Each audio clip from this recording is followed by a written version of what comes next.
Greetings, everyone. Welcome to the shenanigans that happen in the pre-show conversation here. We've kept it relatively appropriate, so that's good for when we have people joining us. But we appreciate you being on today, and I'm really excited about this conversation. We've had to push it back a couple of times just because everyone else is so busy. But I'm excited to have this conversation, and it really kind of came up because I had at Kepra, and I both had within the matter of like 2 weeks, several departments reaching out going, hey, we're building a behavioral health program, or we have a behavioral health program, and what's next? Like once you do the basics. And so we thought we just need to have a conversation about this because people are struggling with the same things. And I think the beautiful part of the decreases in stigma around mental health is that people are starting to look for resources and approaches and tools. But what we also see is that there's, I think, some of the unintended but good consequences is more people are trying to seek support. They want to know, like, how do I find a therapist, those types of things. I mean, there are just all these opportunities. So I will say First Responder Center of Excellence is putting together a toolkit for here's some of the, a roadmap of some of the things. How do you build a program? If you have these things, what do you do next? So we're going to talk about that a little bit. We have Rita here from BOA Rest, who's going to talk about some of the resources that they have for first responders. So I think it's going to be a really exciting conversation. I probably should have started with introductions. Hi, I'm Sara Jahnke, and I direct the Center for Fire Rescue and EMS Health Research, and am the smartass behind your Science Alliance emails. So if we haven't met yet, I'm excited that you're on, even more excited than if actually I'm looking through the list and there are a lot of people that I don't know, which is even more amazing. But I love all the people that I do know on the list too. Let's just do a real quick. Kepra, you want to introduce yourself? Good morning, everybody. My name is Kepra Jack, and I am part of the Science Alliance with Sara, and I also do occupational medicine and primary care in Arizona.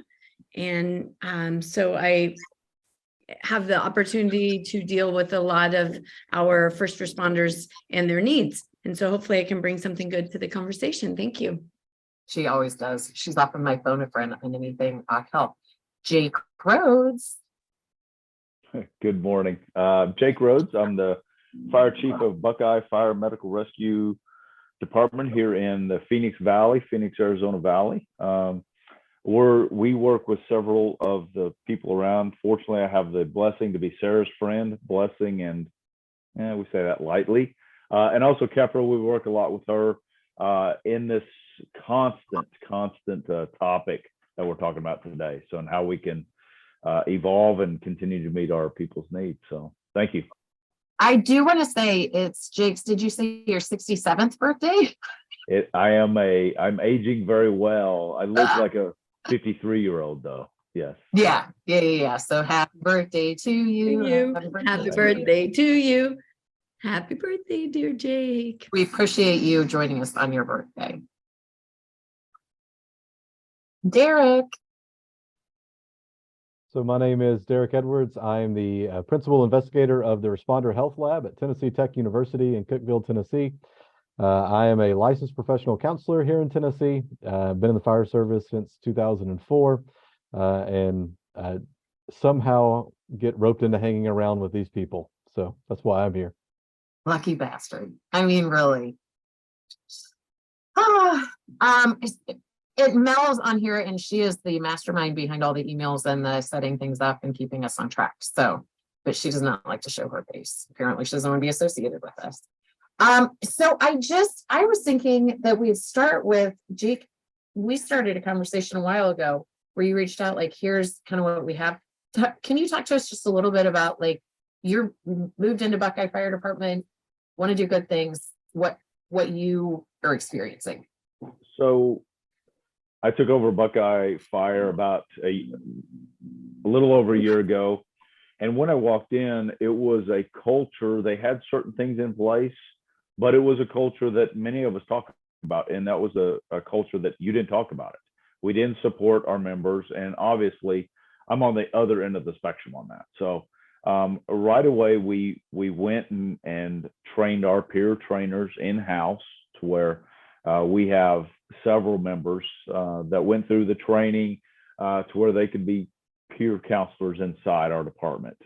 We also shored up several of our relationships that we have with some practitioners and other places, also looking at our EAP and some of the internal things that we have, because as we've all probably discussed, your normal EAP isn't designed for first responders.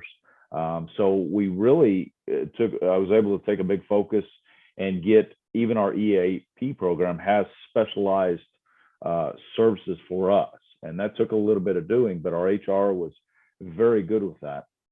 So we kind of took it from there and kind of identified our needs through our peer assessors of what else do we need to do. So we've gone kind of the other end of the spectrum, which started with kind of the cultural discussion of we have to support our members when they come forward and have a problem and need time, they need off a truck. That was kind of our first thing was, yes, we're going to support them, and which was huge. And we've seen that kind of cultural change do that. But we've also wanted to set up a lot of resources because not everybody's going to call EAP. So in the Valley, we have a couple options that we utilize: public safety, crisis solutions, but even Kepra has helped me with some other resources and things that we can have for some of our members. I've even taken it as far as I've reached out to several of our local faith-based communities, because one thing I found with them is they have a lot of resources that first responders have access to, not just for them, but for their families, because a lot of these have a direct impact on families. And we all know that. So there's a lot of other things that we've set up as far as resources. We have a huge resource page that we post in every station. We do quarterly visits with our stations and something from our peer counselors. But we've also started a process across the Valley of sharing. There was an event that happened up in an apartment north of us where they lost a member, and the IAFF organized a group of counselors from the Valley to kind of go up and talk to them and help them through the process. Well, after we debriefed with those members, they came back and I said, man, that is a great, let's do it here. So the process for 23 is now we have that share program where I might get some peer counselors from, say, Scottsdale or Mesa come into my department and can sit and talk with my members and do those station visits. And so that is something else that we think could happen, because I think one of the keys to any internal program is we know our members, we know them probably too well sometimes, whereas we don't want to talk or we may not. So let's open up another avenue. So another thing that we've done is resiliency training. We've really focused on that. We had Dr. Edwards come out and talk to us, to all the shifts, and provide that for us as well. So I think the multifaceted approach that we've taken, and I hate to say shotgun approach with deliberation, so that everybody has something, some avenue that they go to. And we use the traditional methods of the IAFF, the Center for Excellence, and those type of things as well as anybody. But I think that's just one key. And it's, I'll be honest, there's been a huge turn for us in different treatments, getting people some time off to go under, whether it's ketamine or some other program, has produced fantastic results in a short amount of time. So I know that was a lot, Sarah. I apologize for rambling, but I know with you, I have to get my time when I can. So These are my friends, guys. These are my friends. But so I've been taking notes on some of the things you said, and it's interesting because it sounds like from the outside, wow, you really you are well resourced, you're set up, all that kind of stuff. But it's interesting to me that you felt like when you reached out, I don't have enough. We need to take this to the next level. So I still think there's more. Again, I don't know what, let's say, a firefighter on B shift at 706, what he needs. I don't know that. And I want to make sure everybody's got different needs and wants and comfort levels, especially when it comes to this topic. And whether it's something they've seen on the job, something they're experiencing financially. We know the financial stress or marital stress or just life stress.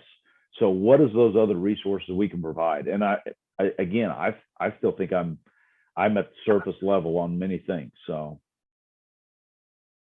That's awesome. Now, what back to kind of back up to a little bit in terms of when you talked about the resources, and this is where I want to bring in Derek and Kepra, kind of that organizational assessment. So you knew when you came in there's an issue. Kepra and Derek, would like you to weigh in too, because I know that you both work with departments building out their programs. Like, what do you look for when you're at that ground one, where you're like, whether you have something or you or want to build something, like where do you start and what things do people need to be looking at and what resources should they be considering? Before they start. So, No. so for my aspect, jumping in, just a year and a half and coming from Kingman, where again, I thought we had a very well-established program, things like that. That was, I think, pretty effective for there. Walking in, it wasn't in my first 3 or 4 or 5 months, was not on my radar as one of my, hey, new chief, I got these things to take care of. I was presented with a pretty drastic case right away. And I faced the culture, which was the first thing I had to address, was the culture of how we're going to handle these things. And then it kind of, my real assessment, my deep dive kind of started from there, and my calls to you and Kepra, which eventually led to Derek too. So I think for me was identifying what culture we had. And that was a big starting point for me. Love it. Derek, what do you think? Yeah, I think that's spot on with where I was going to say. The first place you have to go is to get buy-in from your department, right? So if they're not willing to buy into this idea that there, one, is a need, and two, there's something we might be able to do about it, then no matter what quality program you bring in, it's not going to be utilized. So there's that separate kind of issue. One is resource availability, but the other is resource utilization. And I can have all of the best stuff, but if my folks aren't using it, I might as well not have it any longer. So I'm putting together some stuff for a conference next week here in Tennessee. And what's interesting is it's a really small sample size, but we're looking at the amount of resources that a department utilizes. And then there's a subjective question that I've asked them, which is if you've dealt with any kind of difficulty, and I've given them a list of these difficulties, how well did you think you were prepared for it?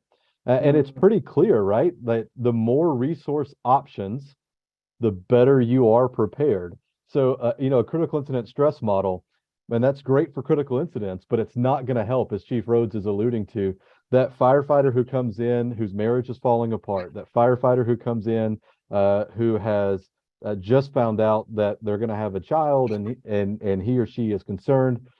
CISM doesn't work there. There's no maybe it should. I think I would have. Yeah, I could have benefited from a debriefing when I found out I was going to be a dad, but that's a different story. So this one, get that culture, but then two, I love the idea of a shotgun approach to recognize that we're all different. Let's really spread out as much resources as we can. That way we can cover more ground. Yeah. Kepra, anything to add on the kind of background assessment?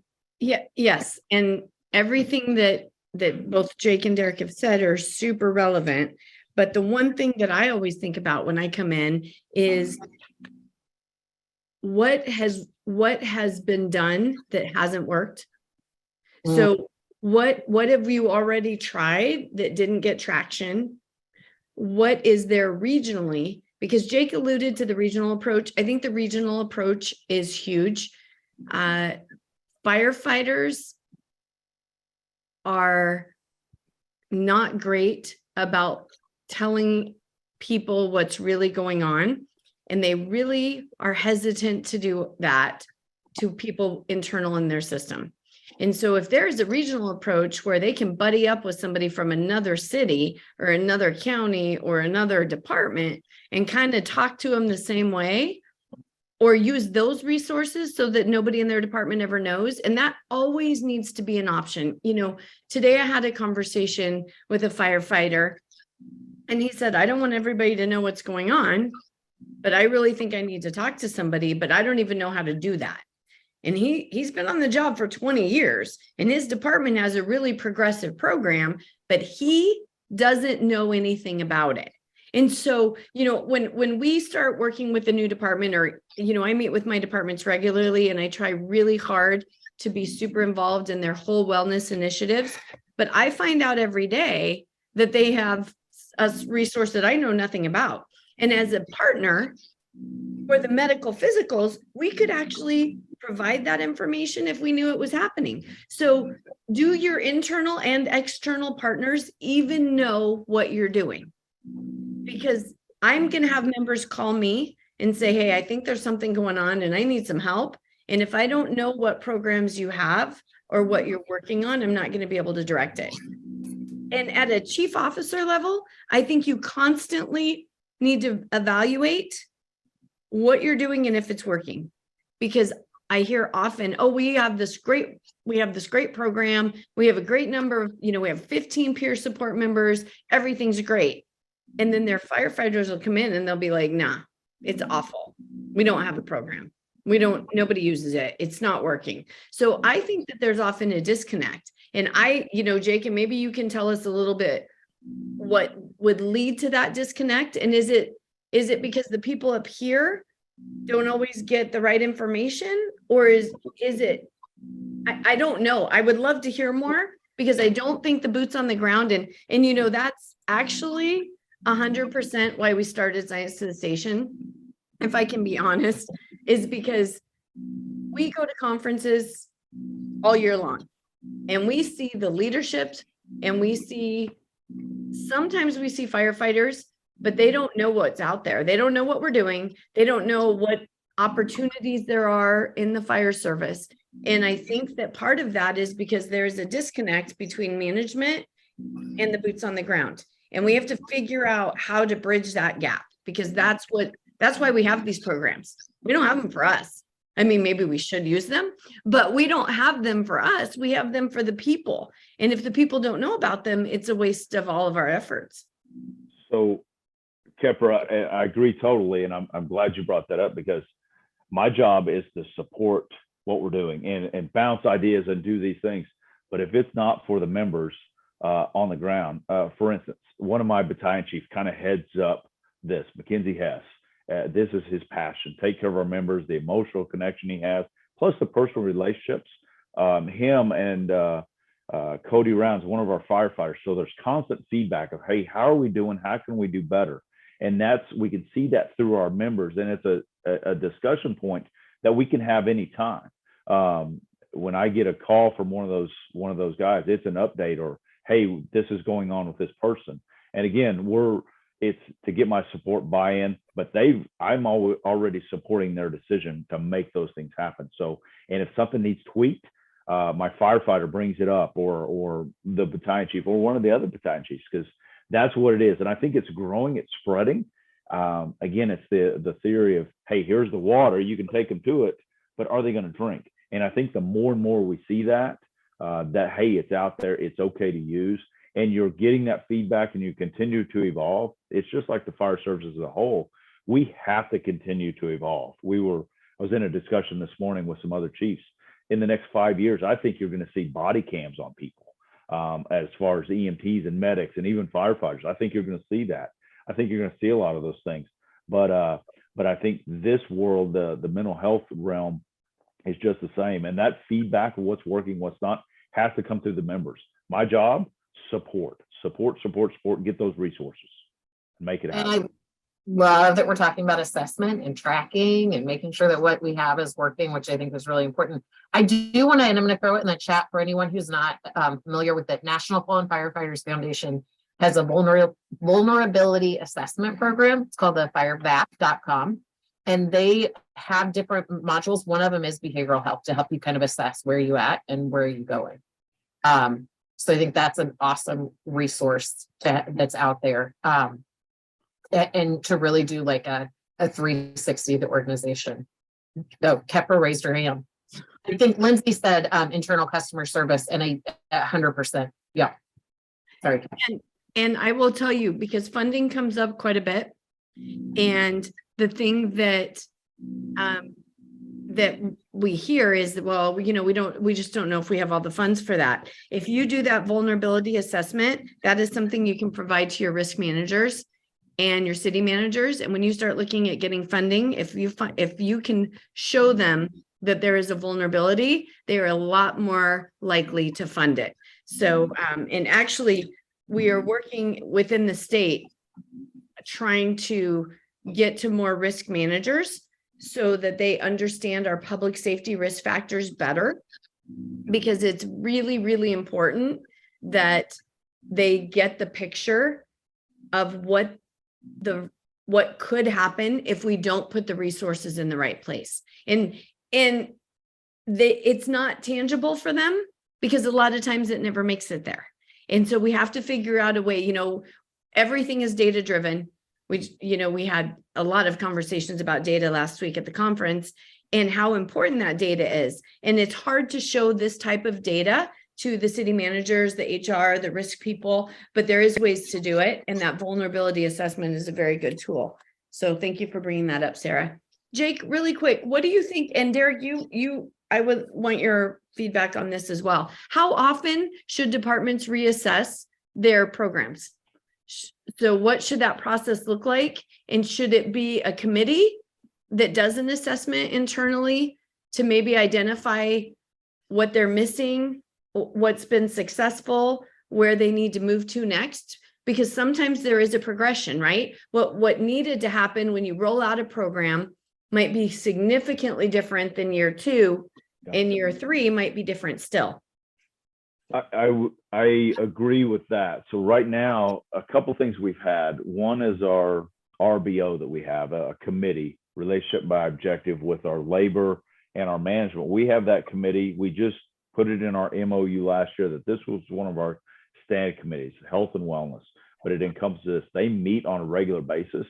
So I think that's part of the assessment process, but formally every year we do what's called a program appraisal. And so the manager of that program, who is Battalion Chief Hess, he goes in and assesses that. The department did that the first time in 2022. So we identified a lot of things. They got moved into budget. What do we need for funding? Those type of things. So we could assess that annually, but I think you got to have an ongoing process as well. It's just like when they went up to the department to provide that service. We called a meeting afterwards. I just wanted an after action of, hey, how'd that work? What did that, and that kind of resulted in this thought process of sharing counselors across the valley and doing some of that. And so again, we've kind of stood that up, and Mackenzie is getting that going and having that process. So once you kind of get it going and you get the other chiefs buy-in, because, hey, this is going to cost some overtime, but here's our commitment as an organization. We're going to do this because it's one other resource. And but for us, that RBO topic, getting it in, and both labor and management, the buy-in of that, so it's constant. So that feedback piece is labor, it's management perspective, and then putting them all together of how do we make it work. So again, I think it's ongoing, but there has to be a formal piece that, hey, chief, we looked at our program. Here's the feedback on an annual basis. Here's what we need. There's something formal there. But again, it is that informal piece as well that, hey, we just did this. Let's talk. I think those are important. And whoever you're talking to, it may not be the fire chief. It might be their health and safety officer, somebody like that. But I think you got to have that dialogue. It's too important of a topic not to. When we start a program, I think it's really important we have some scheduled intervals, right? So we're gonna launch it slowly. We're gonna let it develop. So it might be that this committee that you form, and I think certainly needs to be a committee made up of not only your line officers or administration, needs to be made up of stakeholders from every level. And then you might be meeting monthly for the first 3 or so months, and then you might go quarterly. But I think at minimum, after we've got our program really rolling, we need an annual evaluation. Annual evaluation is the same model that your insurance company will use, your workers' compensation will use. If we're letting something sit for a year, it is likely going to become outdated before we blink. So the second, which I would call a triggered assessment, would be we have a big event. We lose a firefighter. we have something that happens, something that really puts the system to its test. What in the fire service, it's an after incident report, right? So we'll come together and we'll evaluate what went well, what didn't go well. And that's, even when you have a well-established, this program's been going on for a decade, you're still going to need annual evaluations with those triggered events when that system gets tested. We can't let it lie. I spent a lot of time in SOP and SOGs, and some of the things that are in them, and I love asking the department, like, tell me about where this came in and how it benefits. And then they'll give me some spiel about how that was in the SOPs when they took over. And I was like, yeah, that's great. I've been here for 5 hours and I've seen it violated twice.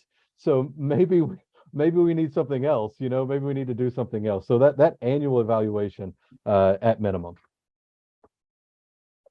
Another thing that I want to touch on, and Jake, you brought it up, and Derek, I'd like you to weigh in too. You talked about providing the resources, not, and what we found when we tested our the stress first aid interventions, we tried to work with just whichever EAP was contracted with the department, and we had very little luck in that approach.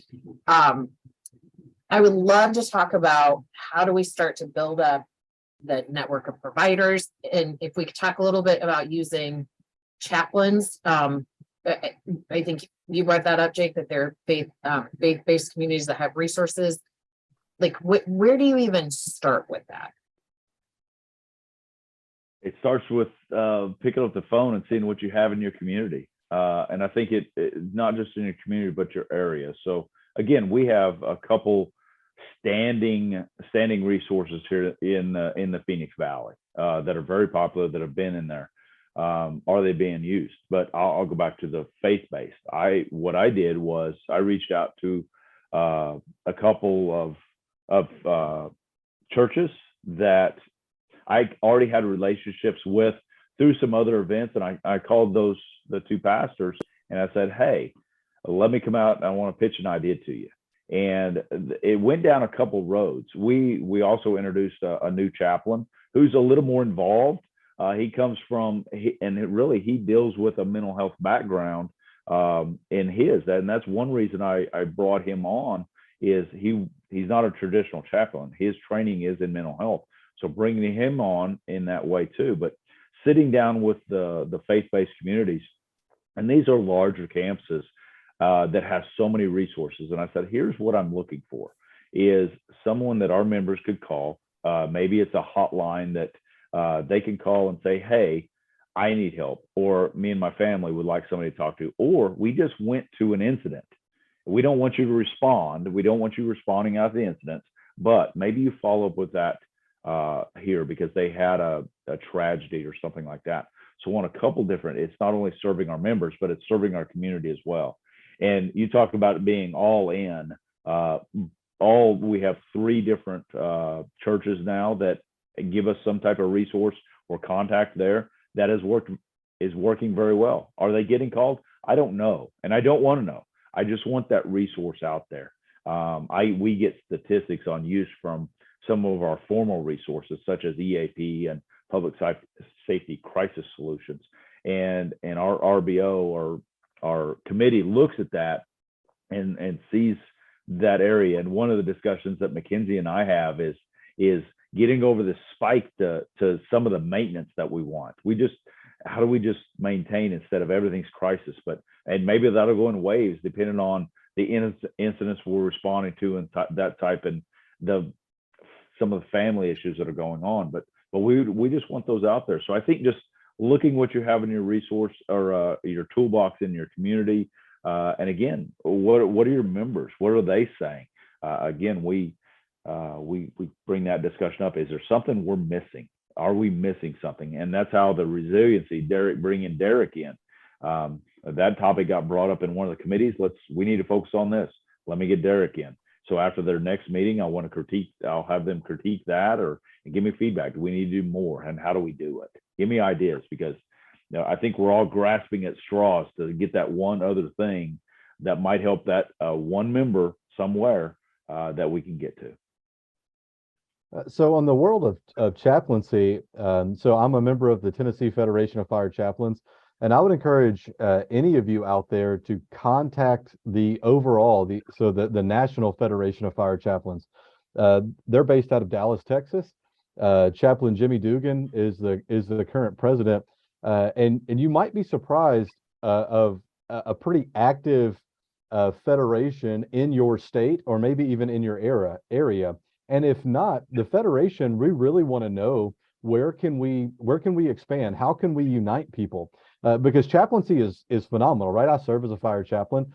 Chaplaincy is phenomenal, but a chaplain who is trained as a fire chaplain is going to be that next step, that next person, and really will help you as the company officer, as the chief, or as the health and safety and wellness person. It's really going to help you mitigate some of the risk that you can run into just finding someone who feels really called to do something, right? Because sometimes people of the best of hearts say some of the most ridiculous things. So getting an actual trained fire chaplain is really important. So log in. You know, I think it's like ffc.wildapricot because life is hard.com or something like that. So if you were to Google Federation of Fire Chaplains, you'll come up with that. Send a delegate. You know, if you have a member of clergy who you've been working with in your community, send them to the Federation conference. It happens once a year. Let them get some of that training and exposure, and let those people. I'll always say it's odd to think about a pyramid scheme being a good thing, but when we're coming to establishing resources, pyramid schemes are the only way that we establish resources. You find that one person who's going to establish some resources, and then those people establish some more. I guess as long as you're not trying to sell cutlery, you're going to be fine. But be sure that you have active people who are continuing to build that resource network. Beautiful. And I thought you were joking about the wild apricot, but I put it in the Q&A section. That is part of the website. Sarah, I don't joke. I'm a very serious person. I actually I had not thought about fire chaplains in the past, or chaplains in general, because I figured I'm too inappropriate for them. And then I met Derek, and turns out I'm good. So I could not shy away from that for other people. And the interesting piece of the fire chaplains, which I think can sometimes be helpful, is what we've been hearing from peer support team members is that they are getting a little overwhelmed, and they don't always have a resource that they can reach out to. And so, you know, most departments have a peer support group, but really 3 or 4 of them take almost all the calls. And we see this nationally. Whenever we're talking to departments about mental health, they'll say, yeah, we have a couple of rock stars that take the majority of the calls, and they are telling us, my backpack is full and I don't have anybody to unpack my backpack with. And so chaplains are a non-costly resource for maybe those peer support team members that carry the brunt of that load to be able to interface with, to get some relief on what they need help with. You know, I think that those peer support team members are amazing. They do awesome work, but it is really hard to know all of the bad things that all of your peers are going through. And sometimes it's a bit much. And that is a great opportunity. And I think chaplains would welcome that, because they don't have that same interaction with those people on a regular basis, and it would be really helpful. So definitely reach out to chaplains. It is interesting. I recently had a call with someone who was telling me about a department, and they were talking about the resources, and they said, oh, actually, they just got rid of their peer support team. And I thought, oh, that sounds like a horrible idea.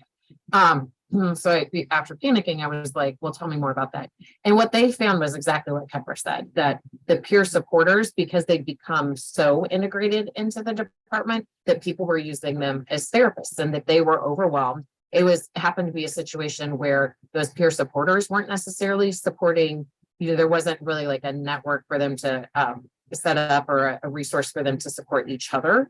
And they didn't necessarily have outside support. And so what they did was they actually backed off the peer support program, brought an internal, which I think best case scenario, you have a resource, an internal behavioral health resource that knows the firefighters. And then, and if you don't have that, like the network and the community is amazing too. But it was interesting to me because we have data and evolving data that peer support is helpful. Like we know the value of the kitchen table. But I think that is one thing that unintended consequences that people are using it. Like you build it and then people start using it. And if they use it to the point where those folks are, it's too much, then you got to come up with plan B. I did want to talk about how do you pick a peer support team? And I know how some of the groups that I've worked with have done it, but how do you know who those people are that you should be reaching out to in the organization?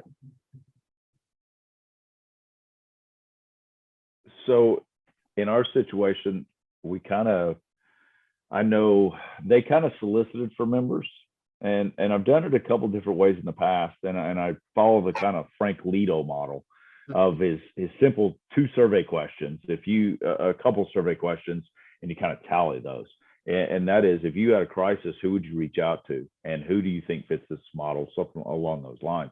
And it's almost like a survey. In our case, in Buckeye, it was kind of, we already had some semblance of those members identified and some training somewhat, so we moved forward with those. Now, I think in the future we need to move forward with some more members and get those funded so we can have more resources out there. And I'll kind of leave that up to the team and how we need to pick those, because I think what we've seen, I think different people have different reasons for volunteering, and it might be different for a peer counselor as maybe a CISD team member or something like that. I think there's two different ways that goes about. I think the department itself needs to weigh in on that, and using some judgments to say, you know what, you don't really fit this role. And that's hard because people have the good intent, but they may not see the overall depth of the program or be the right person in those roles. That's difficult. Yeah, it was interesting when Frank talked about that about half the people, they said when they did that and then they narrowed down to like that top half, that about half the people were people you'd expect. So often it was like one, or it was, that kind of go-to person. And about half were people that both the department were surprised at, and that when they went to the person, that person was like, really, me? Like, yeah, which is interesting. Like, it's not always who you think it's going to be, but I love what you said about like that people can have a different role. And they do. I do want to real quick touch on, because it's about the data. What we know, because people have asked about like the critical incident stress debriefing. Oh, and Derek had to jump off to teach a class. And I told him to act really angry and then log out, but he didn't. He said he'd pray for me. But we did not make him angry. He just had to step out. There is some data that really traditional forced debriefing where everyone has to sit down and go through that actually can be not helpful for some people. I do believe that the newest iterations of that approach don't tend to follow that. The departments that I see who do it well, it is providing the resources, the tools, but not we have to dig into every single thing and everyone has to be in the room. So I did want to throw that out there because I know that there's been some discussion and debate as to how that should fit into models, what it is, what it isn't, what it should be, those types of things. And, anytime I can throw in some data, I'm going to. Sarah, I've been a part of some of those forced debriefings. Not always the most popular thing. And I think it goes back to the individual, but I would add a different part of that is we talk about empowerment and buy-in and some of those things.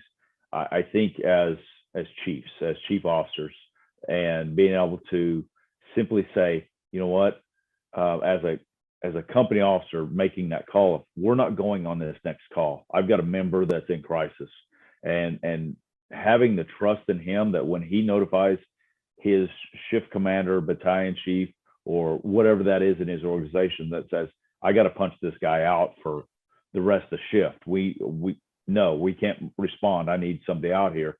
We have to respect that. And organizationally, trust and empowerment. We talk about empowerment on fire grounds and making decisions. That's another decision that, again, that support has come from that. And I think organizations need to embrace that. I can't say that we do 100%. I think we can get better at it. But again, I think that's a cultural thing too, that we have to listen and trust our members. And Raise Jake, her that's, hand. yes, I know. I'm sorry. It's, I guess there's a hand on this thing, but oh yeah, I see it now. I guess I could use it.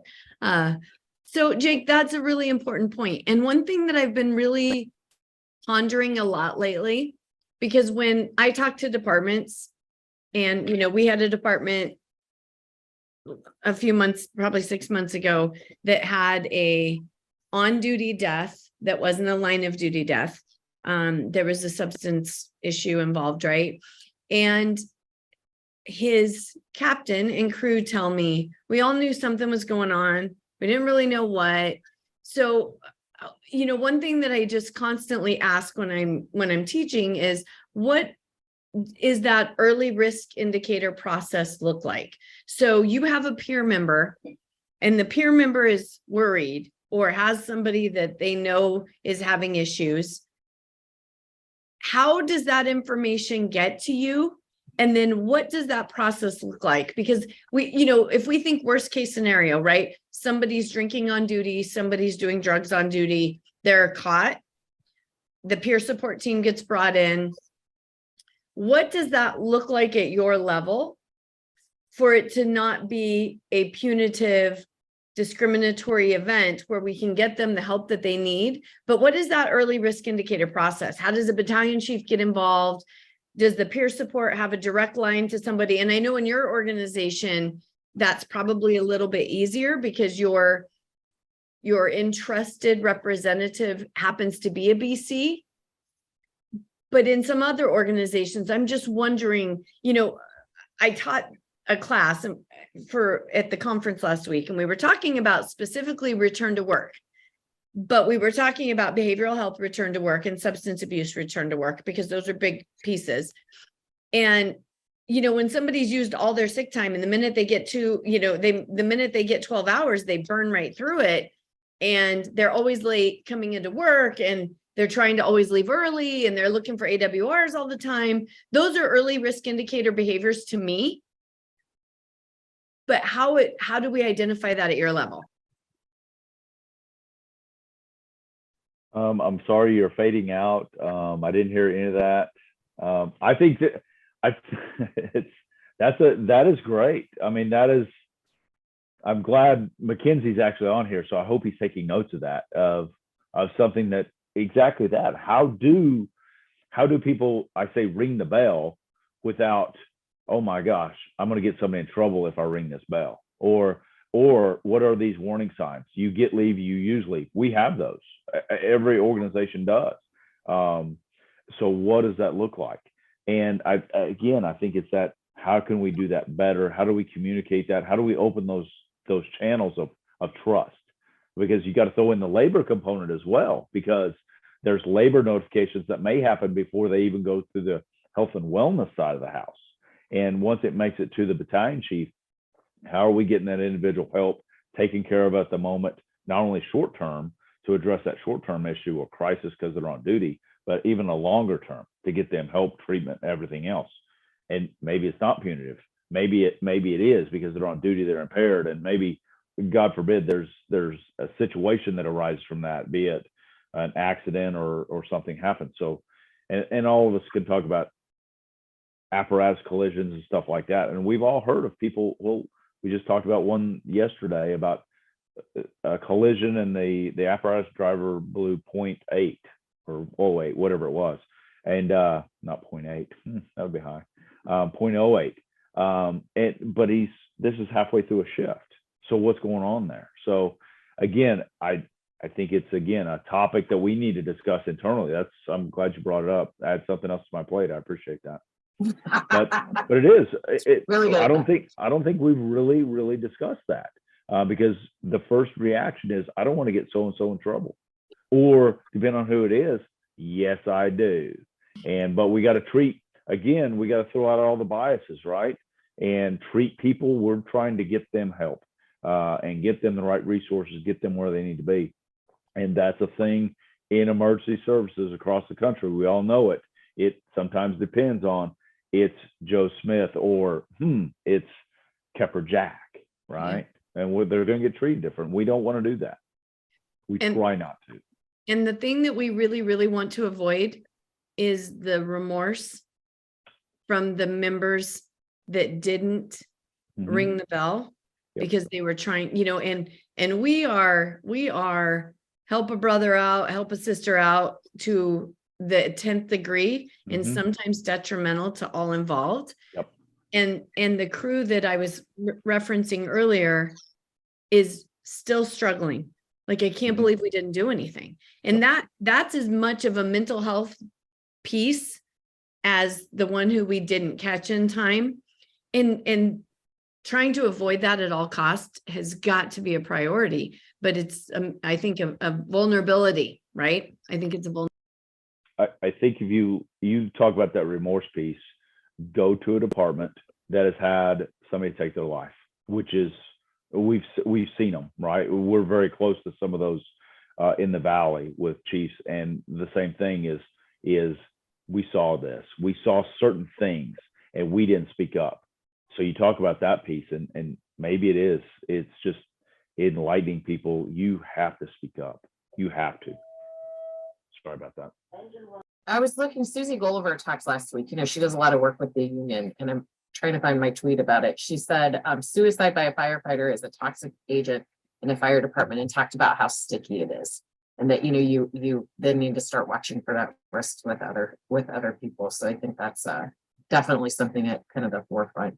I wanted to ask, because I know we're getting close to time, and I want Rita to have a chance to talk about some of the stuff they're doing, just because I think it's interesting and something that a lot of fire services isn't aware of. But my last question for Kepra and Jake, and then I'll answer from my perspective too. What do you think is the next thing? Like, we talked about peer approaches, we talked about the EAP providers and building that up. What do you think is the next thing that we need to, or behavioral health providers and creating networks? What's the next thing we should be looking at and talking about, looking for and talking about? National network and training modules for mental health resources and telehealth, promoting telehealth. It's huge. I deal with a lot of departments of varying size. I mean, I have departments that have 400 members, and I have departments that have 6.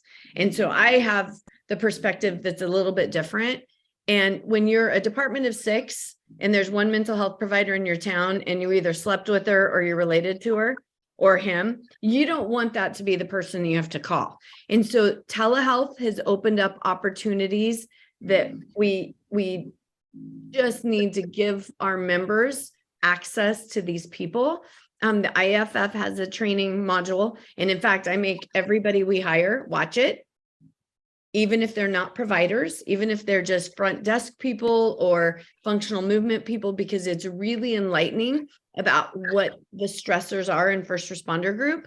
And then building a national network, so that if somebody from Wisconsin calls us, which happens, right? We get emails and calls all the time, that we can say, hey, I don't know anybody specifically, but here, take a look at this. And here's some resources that might work for you. And these guys do telehealth, and it'd be great. Yep. Jake, how about you? So absolutely. I think the telehealth is huge. I think we're looking at that for some other things with community paramedicine, some things we're doing in the community, but I think that could be inward facing as well. Absolutely. It's time and access. If I'm having something and I have resource right there that I can utilize right now, I think that's tremendous, because the notification and internally to get, hey, I need some help. I need somebody here. What's that time lag? Whereas telehealth and some of these can do. I just listened to a presentation yesterday from Hills to Heroes. It's a program here in Arizona that I think they're doing things a little bit differently, and they're talking about the brain functions and supplements that they're using, and so I'm looking into that program and getting information on that. I think it's just, there's so many approaches to it as our society, as our departments change, as our memberships change. I think a lot of departments across the country are facing retirement crisis and losing a lot of experience, good and bad, right? Again, if we talk about this culture of, if I go back 30 years when I started in the fire service, you didn't talk about these things. You did not. It's just up until the last several years that we've really become an open book in providing these resources. And some departments still don't have these, or the culture within their community or department to have these. So I think opening those doors, exploring further options. I'll go back to the faith-based community. They have more resources than I can even imagine. And again, we're focused on our responders, but how about the families, the kids, the things that they go through, not only from the behaviors of their parents who are in the service, but maybe that leads to divorce and some other things that obviously impacts families, and some of the problems, be it behavioral, drinking, substance abuse, etc. So I think there's a couple things there that I think we can continue to explore for our members. Yeah, I love that. I love all of the things that you just said. You mentioned retirement, and that's one of the things I think we need to be doing, better resources for retired, because we know that that's a clear risk time. Huge. Another thing that's hit my radar is I think we need to do a better job of developing resources and tools for leaders, for folks in the chief officer position, because you've got the whole career of that repeated exposure and acute traumas, but peer teams are not necessarily built for folks in leadership positions. And then I thought Kepra was going to say something different, so I was going to pimp an upcoming presentation we're doing, in that we aren't doing a lot of great conversation around what does therapy mean? Like, you can do therapy, we say go to therapy, but what does that mean? And there are all these different types. And we're going to call it, keep an eye out, and I think we have it scheduled. We're calling it the LMNOP of therapy. WTF do all those letters mean? I came up with that on the fly. But I think that's another thing too, is like we say, oh, go to therapy, but then like, what does that mean? Where do you look for someone? What do you look for? All that kind of stuff. Jake raised his electronic hand, so I'll let him go next. I did, and I'm glad you hit one point, because there's a thing where I believe if we go back in time, Sarah, when you and I spoke at one time together, I think an area that we are missing the boat is white shirts. Anybody that has a white shirt is not in these programs. We don't even think about them. We rely on, hey, call your buddy over in the next town, or something like that. Yes, I have access to some of the same resources, but when it comes to that internal peer counseling, talk to me, help me, it doesn't apply to white shirts. If you are on a staff office, so I think that's where we're really missing a boat. I don't know the solution to that, because most of our peer members are our firefighters and captains and company officers that we're talking about. They're not our chief officers, and even chiefs, depending on what rank you are, can't go down and just talk to your normal. So there's an area that I think is next, right? It has to be next, because you're seeing chiefs leave the service faster than they probably should, based on the pressures, the politics, the stressors of the job, or turning to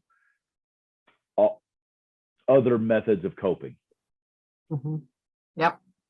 I think that's why that's why I brought it up. But I think that's one of the next things that we just don't have we don't have resources for. And we do know that there's research that suggests if you want to decrease levels of burnout, which we know is huge, especially post-COVID or during COVID, one of the best ways you can do that is decrease the burnout of the leaders. So we've talked about, how do you do this leadership optimization in a holistic approach? Well, I saw Kepra grinning when I said that, and yes, Kepra, that's my plea for help right there. So no. Jake, I am here for you any day, time, or you just call me. I know you are. just call me. Awesome. I'm going to bring Rita in now, because we've also talked about like other resources that are out there that people might not be aware that are even in existence. And so this is, ta-da! Here. Yes. And there's a whole lot of things you said that I learned so much from this conversation. So thank you. Awesome. I'm going to talk about moral injury, because the work on that's been done with veterans indicates that it is one of the worst factors. It is one of the worst stressors for people giving up on themselves and their work and even their own lives, because moral conflicts really bother us. And we usually apologize or ask for an apology. We try to resolve moral conflicts because they bother us. And when you have work that's high stakes, where there's not a lot of time to figure out what to do, you have to work on instinct a lot of the time, things go wrong. And when they go wrong and harm results, you can feel deep distress about it. And it has a moral quality to it. Like it feels wrong that this happened. And if you have too many of those, if you don't take care of that sense of moral distress, and you keep having incidents like during the pandemic, when so many first responders of all kinds had stuff that was just overwhelming, then you can actually have an identity crisis, leave your job, take your life, because the load of that moral distress is too much. And so at Volunteers of America, we were working on moral injury with veterans already when the pandemic arrived, and people were talking about it in everybody, especially frontline workers and first responders. We thought, well, we have an evidence-based program that can succeed, we think. And so we went to that program, and we extracted the best elements of it and created an online 1-hour program. It's only an hour long because we knew people weren't going to have more than that. To alleviate that kind of moral distress that interferes with your being able to show up to work as your best self, or you're doing behaviors that impede your best self. And I want to make clear, it is not PTSD. PTSD is actually a problem you have from a terrifying and bad incident where the feelings of that incident keep coming back and attacking you. So you might be hyper alert, you might have nightmares, you might have flashbacks. These are all experiences of the incident itself that are affecting your ability to be present to in real time. And moral injury isn't that. Moral injury, and you can have both PTSD and moral injury at the same time. And if you don't handle the moral injury, it negatively impacts treatments for PTSD. That's how important moral injury is. That you can have moral injury without having any PTSD. You can have an incident like just a traffic accident where they wouldn't make you go to an after incident report process. And often if it is an incident, they might recommend you see a therapist to make sure you don't have PTSD. But if you don't have an incident, but something happens to you, you can still have moral injury, like coming on a traffic accident, not being able to help and having to watch people die. That can be really bother people. But you probably wouldn't be asked to go to an incident report for a traffic accident, right? So there are things like that happen to people, and it starts to bother them. And because it's not a disorder, it's like, who wouldn't with a conscience respond in this way to some of the things that happen to people? It's not a mental health disorder. So a lot of mental health clinicians aren't very experienced in understanding moral injury.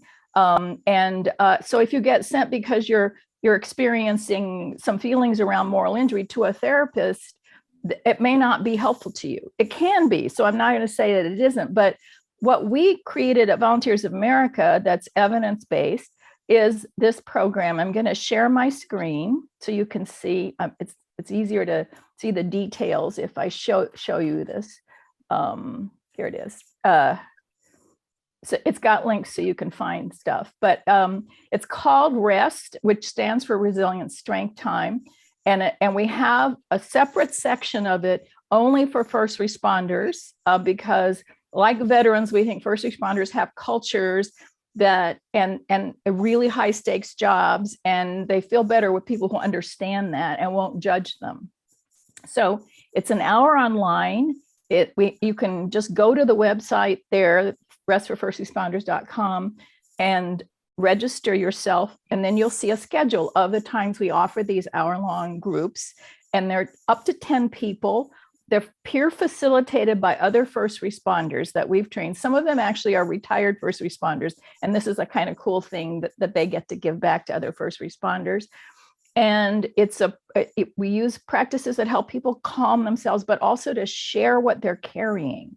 And because moral injury is not a disorder, it's not an inappropriate response to reality, there's nobody in there trying to fix you, judge you, or give you an opinion about what you've experienced. They're really there to just support your ability to talk about it, because you can't process moral distress unless you can actually talk about it to somebody. And the great thing about these groups that we've discovered is that they actually help each other in a way where, unlike therapy, where it's on the individual to fix themselves, the whole group participates in supporting and helping each other. And it's not so much fixing each other, but giving each other space to have their difficult experiences believed and their feelings validated, and feeling less alone. Like now you have a community of people who understand you.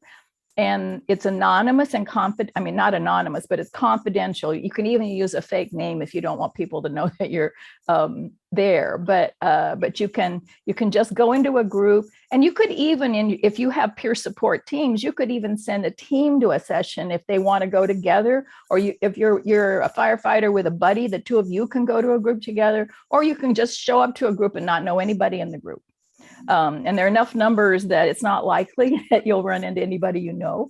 But it is a chance to do the kind of processing that restores you to your better self, so that when you show up to work, you're ready to do what you need to do, as hard as that work is. And what we mean by first responders is pretty wide. We include dispatchers in that, and ER staff. But we also, let me share again, we also have a different division of our REST program for the general public and also for veterans. But so families, chaplains, other people who carry a lot as counselors can also go to the regular one. That's just voa.org/rest. And just process what you're carrying. And it's amazing how just having a support of other people who listen sympathetically and empathetically can work to just heal moral pain in people. And so it's also, we could even, what we have rules in the groups about people in a line of reporting to each other can't be in the same group together. There's trust issues. But if you're even at a top level in the work, you could probably go to one and find support and help. You don't even have to say what you do. You can just sort of talk about what you're carrying. But in any case, it's one of the people who we have a survey people fill out, and one of the people said, I'm seeing a therapist, but what I really needed was this group. I need a community. And so, because then you're not alone, and there's no stigma attached to this because it's not a mental health program. We call it time or training. It's training in dealing with moral distress. And anybody, it's open to the public. We have a grant for the first responder program. We don't that helped us set it up and enable us to offer it for free. And I have an email address. I'll put it in the answer. We have little cards, like business cards, that have a little description of this and the URL for it, and I think a QR code. So if you would like a pack of those cards to just like leave lying around or give to people, you can contact Ann Forster, who runs our program for us. I'm going to just pretend I'm typing an answer and put all this information in the Q&A so you can see it. It's just aforster@voa.org. She'll send you a pile of cards Awesome. that you can distribute. Yeah. Isn't it cool? Aren't you glad we had Rita on? Because I was completely unaware of the program up until a few months ago. And it's just, I think, like Jake said, like the more resources and something is going to resonate with. Yeah. And sometimes we hear from people about EAP programs, because we know the percentages are low use of EAP programs, is that either they feel like it's like therapy and it's going to be a stigma, like they're going to admit they're a weak link or something, or they feel like, well, their employer is pushing this so they can keep exploiting me. So you get both sides of that, and it's too bad, because I think a lot of the EAP stuff is great. But we've it's always, will they use it? Will they use it? What I've done a few of those groups, and people come back sometimes. They come back multiple times, or they come once, find it helpful, and then they move on. So it's the same every time. You don't have to have attended like step 1 to get into step 2 or something. It's just an hour and a chance to process with other first responders who are going to get what you say. That's awesome. Well, Yeah. thank you very much. Thanks for showing. We are going to do, I think we're going to have you guys back on we're going to start doing show and tell me sessions with Cool. different groups that have resources and have some pieces out there on all topics, behavioral health, cancer, Yeah. cardiovascular disease, all this stuff. So we'll definitely have you back for one of those. So thank you. Yeah, sure. I think we're at the hour. So I just, well, a little bit past it because Jake talks a lot. I mean, but what are you going to do? He's the chief. So yeah, and it's his birthday. And it's his birthday, so we'll give him some grace. This is your birthday song. It isn't very long. Anyway, I just want to thank everyone. It's been awesome to have so many people on, and thanks for the engagement and the chat. We are going to start posting these. So, and we'll send that out on our next Snarky membership email and get information about where you can find them after the fact. And to everyone, Rita and Mel and Jake and Kepra, thank you for joining us for the conversation. I think this has been awesome. Have a great day, everybody. Thank you. Thank you all. Thank you very much.